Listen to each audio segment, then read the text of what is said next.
बिस्मिल्लाहिर्रहमानिर्रहीम। अस्सलाम वालेकुम फ्रेंड्स, मैं हूं मोहम्मद नदीम अख्तर और आप देख रहे हैं Nadeem Shahani electrical YouTube channel. दोस्तों, आज की इस इंटरेस्टिंग वीडियो में हम आपके साथ एक टाइमर का रिव्यू भी करने वाले हैं और इसके साथ साथ आपको ये भी बताएंगे कि ऑन ऑफ ऑन, ये अगर आप मोटर चलानी हो, जैसे कि 2 मिनट ऑन हो मोटर, 2 मिनट ऑफ हो, फिर वही ऑटोमेटिक ऑन हो जाए, फिर वही ऑफ हो जाए, या फिर आपके पास 2 मोटर हैं, 2 मिनट ये चले, ये बंद हो जाए 2 मिनट के बाद, फिर ये 2 मिनट चले, ये 2 मिनट के बाद बंद हो जाए, कैसे कनेक्शन होंगे, तमाम की तमाम डिटेल्स करेंगे इस वीडियो के अंदर। और अगर आप हमारे चैनल पर नए हैं तो आप हमारे चैनल नदीम शाहानी इलेक्ट्रिकल को सब्सक्राइब कर लें, साथ में बेल का आइकन पर जरूर क्लिक कर लें ताकि आपको हर एक नई आने वाली वीडियोस का पता चल जाए। जी दोस्तों, चलो चलते हैं टाइम वेस्ट के बगैर अपने वीडियो की तरफ। जी दोस्तों, सबसे पहले हम मॉडल नंबर की बात कर लेते हैं। ये जो हमारे पास डिजिटल टाइमर है, इसका जो है मॉडल नंबर ये है DH48S-S, ठीक है जी, और इसे डबल टाइमर भी कहते हैं, ठीक है जी दोस्तों। और इसके अगर हम टाइमिंग की बात कर लें, 0.1 सेकंड से लेके 99 आवर तक ये ऑपरेट होता है। अगर इसके वोल्टेज की बात कर लीजिए, इस वक्त हमारे पास ये जो टाइमर है ये 220 वोल्टेज पर है। और ये टाइमर जो है 12 volt, 24 volt DC, 36 volt, 48 volt में भी है, और 110 में भी है, और 220 में भी है, और 380 वोल्टेज में भी है। इस तरह से हम इसका लेते हैं इसको अनबॉक्स करने के बाद ये सीन मिलता है आपके पास टाइमर का, ये देख सकते हैं आप, ठीक है जी। बड़ा कमाल का टाइमर है। ओके हो गया जी, ये देखें जी, ये इसका यहाँ पर मॉडल नंबर आपके सामने नज़र आ रहा है। और हम बात कर लेते हैं इसकी ड्राइंग की। ये आपके सामने इसकी ड्राइंग है, जैसे कि आप देख सकते हैं बड़े बेहतरीन तरीके से ड्रा की गई है। ये यहाँ पर इसकी सोर्सेज ये देखिए, DC 50-60 हर्ट्ज है, AC पर 12 वोल्ट में भी अवेलेबल है, 24 में भी, 36 में भी, 110 में भी, 220 में भी, 380 में भी, और 5 एम्पेयर इसकी कॉन्टैक्ट जो एम्पेयर की है रेटिंग, जो कि 250 वोल्टेज पर और रेजिस्टिव लोड पर आप इसे ऑपरेट करवा सकते हैं। अगर हम इसकी कुछ कनेक्शन की बात कर लें, 2 नंबर और 7 नंबर इसके कनेक्शन के पॉइंट हैं। यानी कि 2 नंबर पर आप अगर नेगेटिव सप्लाई है, DC सप्लाई है सॉरी आपके पास, तो 2 नंबर पर नेगेटिव लगाएंगे और 7 नंबर पर पॉजिटिव लगाएंगे। अगर आपके पास AC सप्लाई है तो 2 नंबर पर न्यूट्रल लगाएंगे, 7 नंबर पर आप इसका फेस लगाएंगे, ठीक है दोस्तों। अगर हम इसके NONC की बात कर लें पॉइंट की, 5 नंबर और 8 नंबर, जैसे कि आप देख रहे हैं यहाँ पर, ये 8 नंबर कॉमन है, 5 नंबर NC पॉइंट है, और 6 नंबर इसका ओपन पॉइंट है, जो कि आप यहाँ पर देख सकते हैं। ये देखें, आपको नज़र आ रहा है, ये देखें, ठीक है जी। 8 नंबर कॉमन हो गए जी, 5 नंबर आपका NC है, 6 नंबर आपका NO है। अगर हम दूसरी साइड की बात करें इधर की, तो 1 नंबर और 3 नंबर आपका रीसेट पॉइंट है, 1 नंबर और 4 नंबर आपका गेट पॉइंट है, जो कि हमारे इस्तेमाल में फ़िलहाल नहीं है। चलो चलते हैं, हम आपको दिखाते हैं, इसको कुछ ओपन कर लेते हैं। ये कवर है, कवर इस तरह से प्लास्टिक रहता है इसके ऊपर, इसके प्रोटेक्शन के लिए इसको हम ओपन कर लेते हैं। ओपन करने के बाद यहाँ पर आप देख सकते हैं इसकी ये जो है टाइम एडजस्ट कर सकते हैं इजीली। अब हम इसको कर सकते हैं, ये इस वक्त सेकंड पर है, इसको प्रेस करेंगे घंटे पर आ जाएगी, आवर पर, फिर ये मिनट पर आ जाएगी, फिर ये आवर पर आ जाएगी, ठीक है जी दोस्तों। इसी तरह से इसका फंक्शन ये है, आवर मिनट सेकंड, ठीक है दोस्तों। अगर और ये इस पर आ जाए पॉइंटों के अंदर आ जाए 0.1 सेकंड, ठीक है दोस्तों, जो कि आप देख सकते हैं यहाँ पर 0.1 सेकंड में भी है इसके। अब हम कर लेते हैं सेकंड की बात कि हमारी 5 सेकंड इधर चले, एक मोटर चले, और 5 सेकंड दूसरी मोटर चले। हम इसके आपको 2 किस्म के कनेक्शन बताएंगे कि एक ही मोटर, यानी कि जितना भी आपका टाइम सिलेक्ट होगा उसके मुताबिक एक मोटर चलेगी और फिर इतना रेस्ट करेगी। रेस्ट कितना करना चाहिए उसको, जी वाला आप टाइम एडजस्ट कर सकते हैं। चलो चलते हैं, इसके कनेक्शन कर लेते हैं। इसी तरह से इसकी बेस है हमारे पास, ये टाइमर के साथ बेस नहीं मिलती है, आपको अलग से बाई करनी पड़ेगी।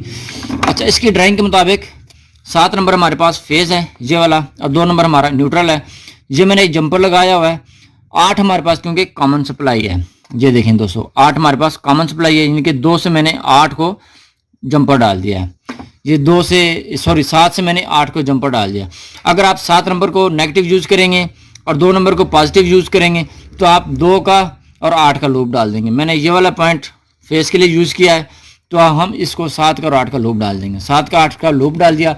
अब मेरे पास है एक अदद बल्ब, मिसाल के तौर पर आप मोटर का यूज़ कर रहे हैं कि 2 मिनट ये मोटर चले और 5 सेकंड बंद रहे। इसी तरह के हम इसके कनेक्शन करेंगे। तो सबसे पहले हम इसका करेंगे NC पॉइंट इस्तेमाल। इसका जो NC पॉइंट है वो है 5 नंबर, ठीक है दोस्तों, जैसे कि आप यहाँ पर देख सकते हैं। और ये हमारा 5 नंबर, इधर हम इसके ऊपर तार लगा लेंगे, ये देखिए 5 नंबर पर ये इस तरह से हमने इसके लगा ली। बल्ब की तार या मोटर की तार, कोई भी आपके पास कोई भी चीज़ आप इस्तेमाल कर रहे हैं, मैग्नेटिक कॉन्टैक्टर इस्तेमाल करें तो मैग्नेटिक कॉन्टैक्टर की पॉइंट यहाँ पर लग जाएगा। इसी तरह से बल्ब की न्यूट्रल, इसकी न्यूट्रल टाइमर की कंबाइन कर ली। कंबाइन करने के बाद हमारे पास है मेन सप्लाई। ये देखें जी, मेन सप्लाई हमने इसको न्यूट्रल दे दी इधर और फेस दे दिया जी इधर, ये देख सकते हैं आप। और इस टाइमर को लगा लेंगे हम इसके ऊपर इस तरह से, ठीक है जी। ये देखें आपके सामने नज़र आएगा। अब मैं इसको सप्लाई के साथ कनेक्ट कर लेता हूँ। ये देखें जी, अब हमारा 3 सेकंड चलेगा और 5 सेकंड ये रेस्ट करेगा। ये देख सकते हैं आप, ठीक है जी। 1 2 3 सेकंड चला और 5 सेकंड इसने रेस्ट किया।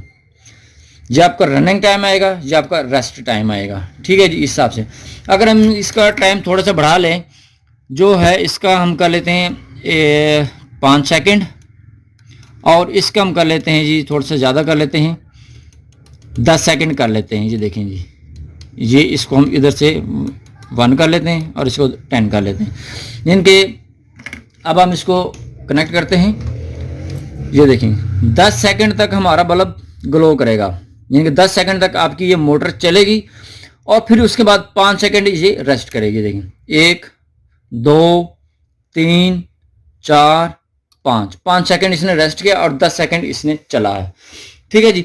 दोस्तों ये इसका करने का मकसद ये है कि आपकी कोई भी फंक्शन है आप उसे ऑपरेट करवा सकते हैं इसकी मदद से, ठीक होगी दोस्तों। अब हम चाहते हैं कि हमारी एक मोटर, 2 मोटरें चलें, एक मोटर बंद हो जाए और दूसरी मोटर चल जाए। उसी के हिसाब से हमारे पास एक और पॉइंट है टाइमर का, वो है एक एनो पॉइंट। ये हमने एनसी इस्तेमाल किया था। अब हमारे पास है 6 नंबर, ये हमारा एनो पॉइंट है। अब इसको इस्तेमाल कर लेते हैं। इसको इस्तेमाल करने के लिए हम इसको लगा लेंगे इधर, ये देखें जी इधर लगा दिया और इसके साथ हम दे देंगे न्यूट्रल। ये न्यूट्रल की तार है, ये देखें ये हमारे पास ये इधर लग जाएगी, ठीक है दोस्तों। अब इसको भी तो न्यूट्रल देनी है ना, ये लग गई। अब ये 2 बल्ब हमारे पास आ गए और एक ये टाइमर आ गया। अब हम इसको कर लेते हैं ऑन इधर से ऐसे, ठीक है दोस्तों। अब हम इसको सप्लाई के साथ करते हैं कनेक्ट जी। ये हो गया सप्लाई के साथ कनेक्ट। ये देखिए अब यहाँ पर आपको नजर आएगा एक मोटर चल रही है। ये देखिए 10 सेकंड इसने चलना है, फिर 5 सेकंड इसने चलना है, इसने 5 सेकंड बंद हो जाना है, इसने चलना है, फिर ये 10 सेकंड चलेगा। इसी हिसाब से है ना आप इसकी टाइम की एडजस्टमेंट कर सकते हैं जी। दोस्तों ये थे बहुत ही आसान से कनेक्शन, जो कि हमारे पास इसका रिव्यू नहीं था। मैंने सोचा आप भाइयों को भी बता दें कि इसके कनेक्शन कैसे किए जाते हैं। कोई भी डिमांड आ सकती है आपके पास कि भाई हमारी मोटर 10 मिनट चले और 10 मिनट स्टॉप करे, 20 मिनट चले 10 मिनट रुके। इस तरह से हिसाब से ये डबल टाइमर आप इस्तेमाल कर सकते हैं, जो कि इसके कनेक्शन बहुत ही आसानी के साथ आप कर सकते हैं और बहुत ही आसान इसके कनेक्शन है जी। दोस्तों आपको ये वीडियो कैसी लगी है आप हमें कमेंट सेक्शन में आकर ज़रूर बताइएगा। इस वीडियो के बारे में हमें ज़रूर बताइएगा कि आपको ये वीडियो कैसी लगी है जी। दोस्तों इस वीडियो के बारे में कोई भी चीज़ पूछनी हो तो आप हमसे पूछ सकते हैं कमेंट के अंदर। इस वीडियो को ज़्यादा से ज़्यादा अपने दोस्तों के साथ शेयर कीजिएगा ताकि उनको भी पता चल सके, और हमारी वीडियो को लाइक ज़रूर कीजिएगा। अगर नए हैं चैनल पर तो सब्सक्राइब ज़रूर करिएगा। मैं हूं मोहम्मद नदीम अख्तर और आप देख रहे थे नदीम शान इलेक्ट्रिकल यूट्यूब चैनल। मिलते हैं नेक्स्ट वीडियो में। अपना बहुत सारा ख्याल रखिएगा, तब तक के लिए अल्लाह हाफिज़।